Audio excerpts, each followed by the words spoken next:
Welcome back. This is the video for the absorbent gusset for our mix and match series. By this time you should have your front of your panty cut, your back of your panty cut, your gusset cut, and then you'll need a piece of Zorb, Z-O-R-B, or a piece of fleece, or maybe like 2 layers of flannel. You do not want the iron-on fleece here because we don't want those glue dots. So if you're using a fleece, make sure it's a fleece fabric, not a fleece interfacing. You'll also want a second gusset piece. So either print a second one from your pattern or trace it, and then we're going to trim an 1/8 inch off the top, an 1/8 inch off the bottom, and then an 1/8 inch around the curve, leaving this fold line intact.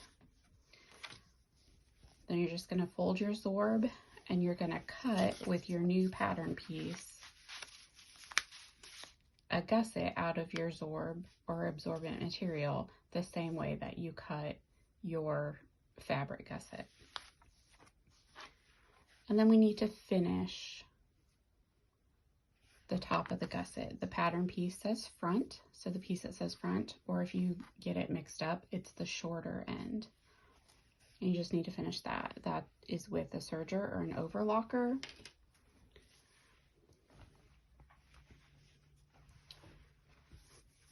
And that's what the finish looks like if you use an overcast on your sewing machine.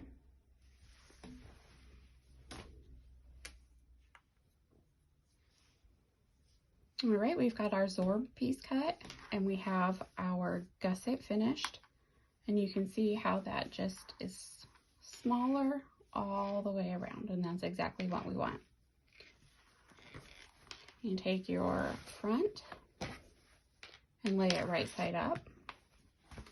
We're going to take our back and put it right side down, lining up that gusset edge at the bottom.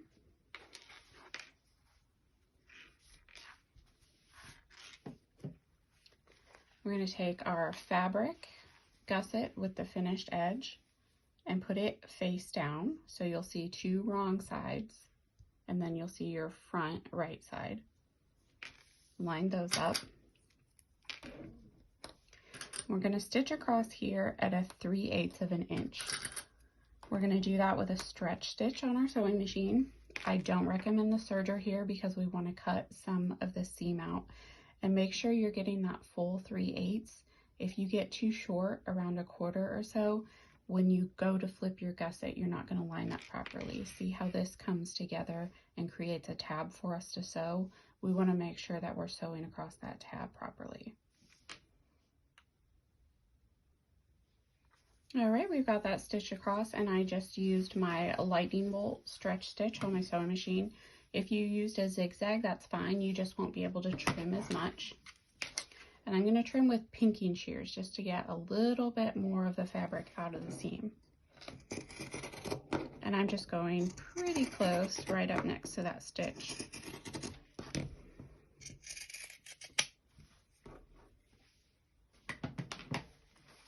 Right, so I'm just going to pull this apart. So this is my front side and this is my back side. And then I'm going to flip my gusset over.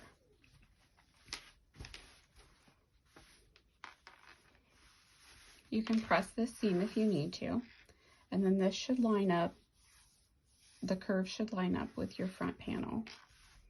All right, before we clip this into place, this is where we need to add our absorbent gusset. And this is why we trimmed it down, because we took that seam out. And we're gonna put it inside. So we're gonna put it up, and I'm going to put mine right underneath the seam.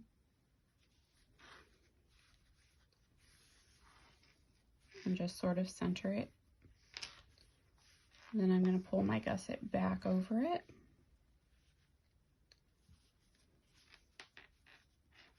And then I should be covering up that edge as well.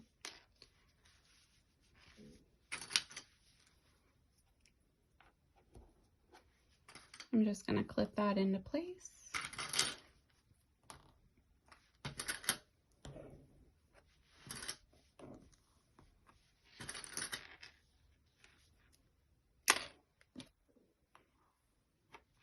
we want to baste our curves.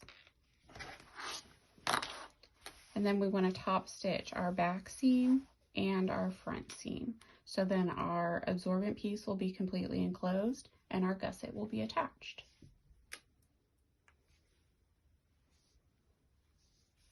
All right, so we're top stitched at the front and the back of our gusset, and we are basted along our curves. My top stitching is just a zigzag stitch. I use a length of 6 and a width of 6. That just gives me a nice 1/4 inch wide seam. It's still stretchy because it's a zigzag. I call it my underwear stitch because it's the stitch I use for all of the top stitching on all of my underwear. And I like that 1/4 inch because I know it's going to cover my serger seams perfectly. It's the same width. And also when I'm attaching elastics, I know that I'm going to catch all of it instead of trying to do kind of a edging stitch and hoping that I catch it and like getting off a little bit and not catching the bullseye. This way I catch that full 1/4 inch width no matter where or what I'm top stitching.